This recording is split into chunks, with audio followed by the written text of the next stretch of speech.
Doctor Ravi राय आप सभी दर्शकों का हार्दिक स्वागत करता हूं। प्रिय दर्शकों, इस कार्यक्रम में बात होगी कर्क राशि के जातकों के बारे में।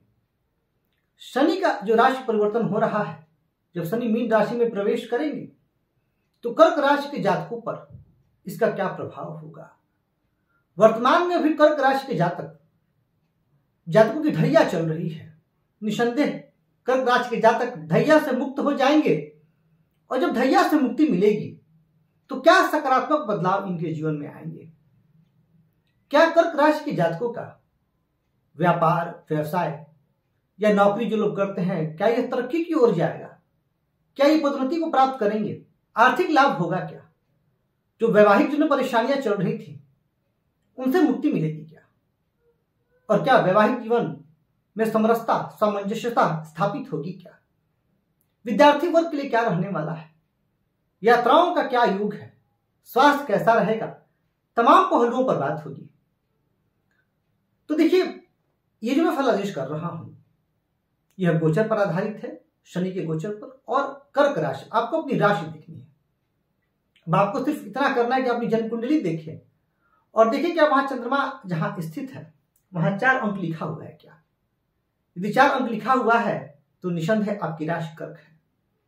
आइए बिना विलंब के चर्चा प्रारंभ करते हैं, समझते हैं क्या स्थिति रहने वाली है कर्क राशि की जातकों की। तो देखिए, आपकी राशि के लिए शनि स्वामी होते हैं सप्तम भाव के और अष्टम भाव के।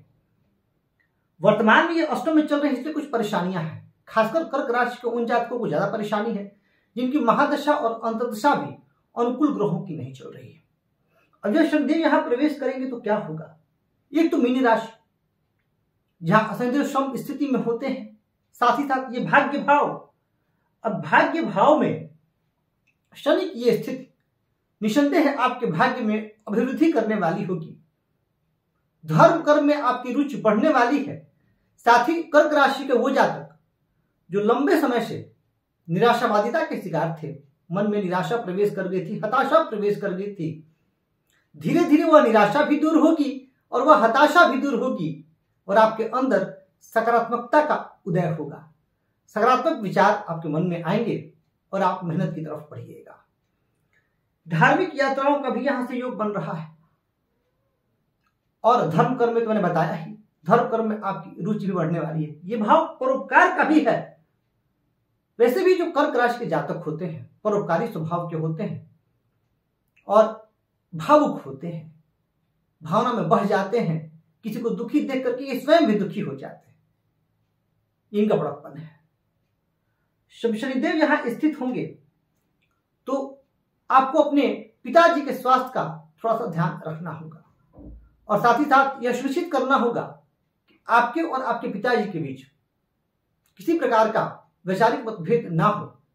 और अगर कई बार आपको झुकना भी पड़े विचारों में, क्योंकि पिता पुत्र का संबंध ऐसा होता है कि पुत्र सदैव पिता का सम्मान करता है, परंतु विचार कई बार नहीं मिलते, कई बार विचारों में जो है तारतम्य नहीं बैठ पाता।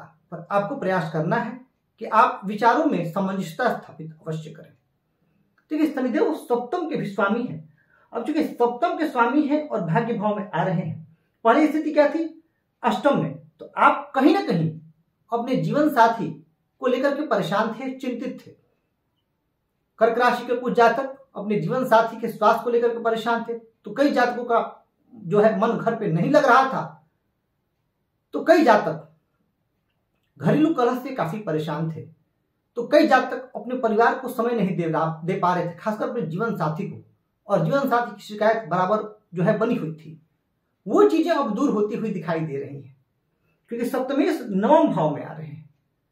अब जीवन साथी के साथ अच्छा तालमेल जो है वह स्थापित होने वाला है और बहुत संभावना है कि आप अपने जीवन साथी के साथ कहीं यात्रा पर भी जाएंगे और उस यात्रा में जो पल आप बिताएंगे एक दूसरे के साथ, उसमें आपके बीच जो भी गलतफहमियां हैं वह दूर होंगी और आप लोगों के बीच प्रेम जो है वह काफी बढ़ने वाला है।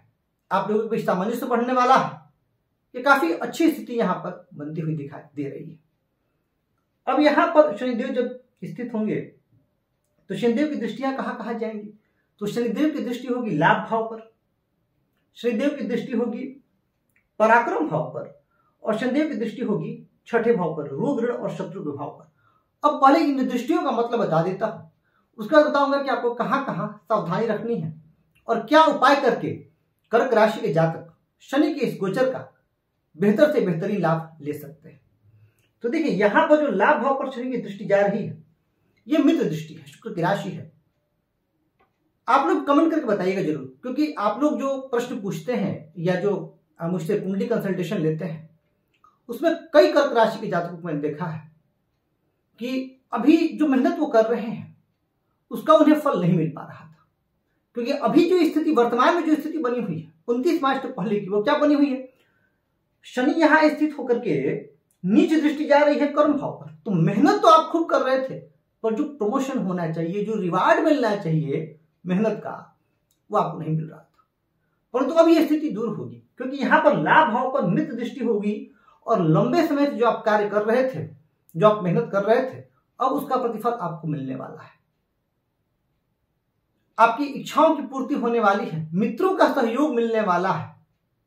कार्यस्थल पे जो लोग आपसे नाराज थे, वो नाराजगी अब धीरे धीरे दूर होने वाली है। अगर कुल मिला जुला करके देखें तो कर्क राशि के जातकों के लिए एक बहुत ही बेहतरीन स्थिति बनती हुई दिखाई दे रही है। शनिदेव की दृष्टि जो पराक्रम भाव पर आ रही है, आपका पराक्रम बढ़ने वाला है। अब पराक्रम बढ़ने का क्या अर्थ, आपके कार्यस्थल पर आप जो भी कार्य करेंगे उसको मान्यता दी जाएगी, प्रशंसा मिलेगी और सम्मान की दृष्टि से लोग आपकी तरफ देखेंगे। और कार्यस्थल के अलावा भी आप रोजमर्रा के जीवन में भी, जैसे कहीं अगर आप निवेश करते हैं, प्रॉपर्टी खरीदते हैं, वहां भी आपके पक्ष में चीजें जाती हुई दिखाई दे रही हैं। समाज में भी आपका मान सम्मान बढ़ने वाला है और आप लोकप्रियता की तरफ बढ़ने वाले हैं। शनिदेव की दृष्टि आपके लिए छठे भाव पर जाएगी, तो यह रोग ऋण और शत्रु भाव है। अगर लंबे समय से कोई ऋण चला आ रहा था तो उससे अमुक्त होने का समय आ गया है। लंबे समय से कोई बीमारी आपको परेशान कर रही थी तो उस परेशानी से भी आपको मुक्ति मिलने वाली है। और अगर कोई कोर्ट केसेस, मुकदमा, लिटिगेशन इत्यादि चल रहा था तो उसमें भी आपकी विजय होने वाली है। शत्रु आपको परेशान नहीं कर पाएंगे, अपितु आप अपने शत्रुओं पर विजयी होंगे, शत्रुओं पर आप हावी होंगे। एक बेहद अनुकूल स्थिति बनी हुई है। अब बात कर लेते हैं जो कर्क राशि के विद्यार्थी हैं, जो शिक्षार्थी हैं, जो शोधार्थी हैं या जो प्रतियोगी परीक्षाओं की तैयारी कर रहे हैं, उनकी क्या स्थिति रहने वाली है।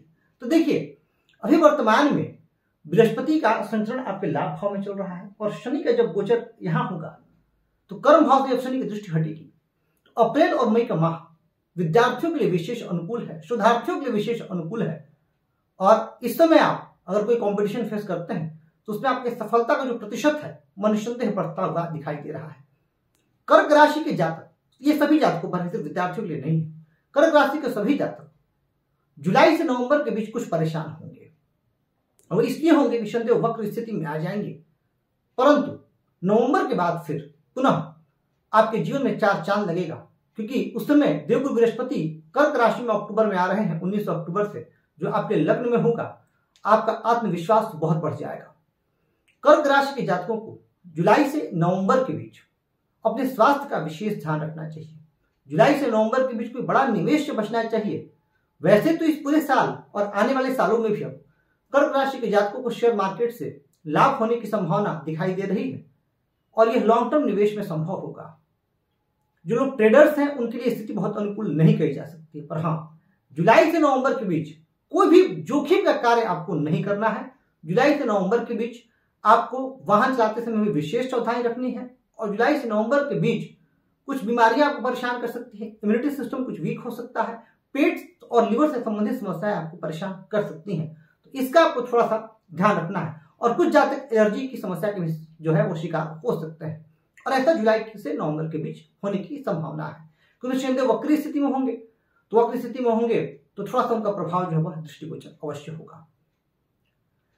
कर्क राशि के वो जातक जो विदेश जाना चाहते हैं या जो व्यापार करते हैं और अपने व्यापार को विदेशों में फैलाना चाहते हैं, उनके लिए स्थिति बड़ी अनुकूल बनी हुई है इस वर्ष। या कर्क राशि के वो जातक जो जॉब में है और चाहते हैं कि वो फॉरेन चले जाएं, उनके लिए जुलाई से स्थिति अनुकूल है। और जून जुलाई के बाद, क्योंकि जब बृहस्पति का गोचर आपके 12वें भाव में होगा, उस पर भी मैं एक अलग से कार्यक्रम अवश्य करूंगा, तो उस समय आपके लिए स्थिति बेहद अनुकूल बनेगी। हालांकि जैसा कि मैंने बताया, जुलाई से नवंबर के बीच अन्य सावधानियां तो रखनी ही है, और जुलाई से नवंबर के बीच आपके खर्चे भी बहुत ज्यादा बढ़ जाएंगे। तो थोड़ा सा खर्चों पर ध्यान रखना है। जितना इनकम होगा उससे ज्यादा आप खर्च कर देंगे। खर्च निवेश में हो सकता है, परंतु जुलाई, अगस्त और सितंबर इन 3 माह में कुछ खर्च आपके हॉस्पिटल्स में और व्यर्थ की भाग दौड़ में भी जो है, बेवजह की यात्राओं में भी आपका खर्च होगा। परंतु कुछ यात्राएं आपके लिए विशेष अनुकूल होंगी। छोटी छोटी यात्राएं भी आप करेंगे और एक लंबी यात्रा भी आप अवश्य करेंगे। धार्मिक यात्रा भी उसमें अवश्य सम्मिलित होगा। तो अगर देखा जाए तो शनि का यह गोचर कई मामलों में कर्क राशि के जातकों के लिए अनुकूल है, क्योंकि पिछले 2.5 वर्षों से आप बहुत सारी समस्याओं से ग्रस्त थे, चाहे वह शारीरिक समस्या हो, मानसिक हो, आर्थिक हो। अगर स्वास्थ्य की बात की जाए तो कर्क राशि के जातकों का स्वास्थ्य अच्छा होने वाला है। जैसा कि मैंने पूर्व में ही बताया कि अगर आप किसी लंबी बीमारी से जूझ रहे थे तो अब शनि के इस राशि परिवर्तन से आपको उस बीमारी से मुक्ति मिलेगी, क्योंकि शनि की दृष्टि जब छठे भाव पर जाएगी तो आपको रोग मुक्त करने का कार्य करेगी। इसमें में एक बात अवश्य ध्यान रखना, और ये सबके लिए, क्योंकि शनि का यह जो राशि परिवर्तन मीन राशि में आ रहा है, मीन राशि किसकी? गुरु की राशि। और शनि स्वयं कर्माधिकारी, दंडाधिकारी, सेवक और एक सख्त शिक्षक भी है शनि, क्योंकि हमें कर्मों का फल प्रदान कर हमें सुधारने का कार्य करते हैं। तो इस समय आपके अंदर दया, करुणा, सहानुभूति विद्यमान होनी चाहिए। और खुशी की बात यह है कि कर्क राशि के जातकों में यह सहज स्वाभाविक रूप से विद्यमान रहती है। दूसरों की मदद करके कर्क राशि के जातकों को खुशी मिलती है। तो आप ये करें। साथ ही साथ उपाय क्या करें? आप क्या उपाय करके आप इस राशि परिवर्तन का और बेहतर लाभ ले सकते हैं? तो देखिए, जैसे आपके राशि स्वामी जो है वो चंद्रमा है, तो आपको एक माला यानी 108 बार ओम नमः शिवाय का जप अवश्य करना चाहिए। साथ ही साथ शनिदेव की प्रसन्नता के लिए आपको हनुमान चालीसा का पाठ करना चाहिए, या फिर दशरथ शनि स्तोत्र का पाठ भी आप कर सकते हैं। और शनिवार को जरूरतमंदों की मदद करें। अभी ठंड का महीना चल रहा है, शनिवार के दिन जो बहुत जरूरतमंद हैं उनको अपनी सामर्थ्य अनुसार काला कंबल दान करें। ये उपाय अपना करके, और जो वर्क प्लेस पे आपसे सबॉर्डिनेट्स हैं उनके प्रति आप सहानुभूति का भाव रखें और उनको सपोर्ट करें, इंकरेज करें, प्रोत्साहित करें। अगर आप ये करते हैं तो यह जो शनि का राशि परिवर्तन है यह आपको बेहतरीन फल देगा। अब आप लोगों के मन में कुछ सवाल उत्पन्न होते हैं कि हमें इस राशि परिवर्तन का बहुत बेहतरीन लाभ कब मिलेगा। जैसा कि मैं हमेशा कहता हूं कि अगर राशि परिवर्तन हो रहा है, गोचर का तो एक महत्व है ही, परंतु साथ ही साथ महादशा और अंतर्दशा भी उतना ही महत्वपूर्ण है। अब जिन लोगों की कुंडली में महादशा और अंतर्दशा भी अनुकूल ग्रहों की चल रही है, योग कारक ग्रहों की चल रही है, उनके लिए लाभ का जो प्रतिशत है वह निसंदेह बढ़ जाएगा। प्रिय दर्शकों, जिस तरीके से आप लोग कार्यक्रम को पसंद कर रहे हैं, मैं हृदय से आप सभी के प्रति अपना आभार व्यक्त करता हूं और कहूंगा इसी तरह चैनल को सब्सक्राइब कर और वीडियो को लाइक और शेयर करके हमें अपना प्यार और स्नेह देते रहें। मैं आप सभी के स्वस्थ, सुखी, समृद्ध, यशस्वी एवं दीर्घायु जीवन की कामना करता हूं। इस कार्यक्रम में बस इतना ही। धन्यवाद।